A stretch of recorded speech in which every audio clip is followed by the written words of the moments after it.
On a business trip to Miami a few years ago, I left my iPhone in the car when I was dropped off at the hotel.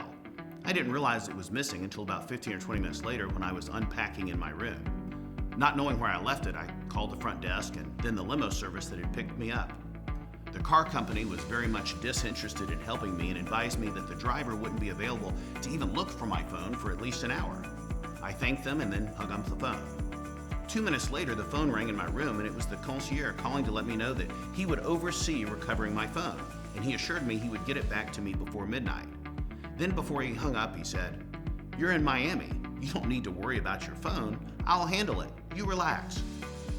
Less than 45 minutes later and well before midnight, the phone was hand-delivered to my room. Clearly, the concierge understands the principle of going the second mile.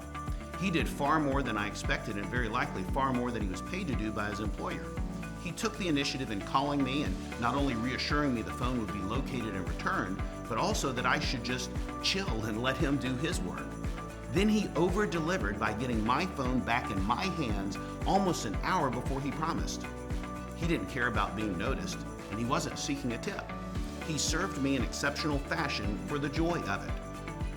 The founder of Walmart, Sam Walton, advised, exceed your customers' expectations. If you do, they'll come back over and over.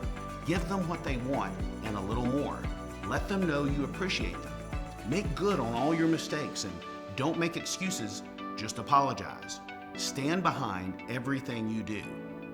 The great personal success advocate Napoleon Hill wrote, "In every soul there has been deposited the seed of a great future. But that seed will never germinate, much less grow to maturity, except through the rendering of useful service." To be extraordinary, you have to give something extra to the world. This spirit is captured in a great saying. If a man only does what is required of him, he remains a slave. The moment he begins to do more than he is required, he becomes a free man.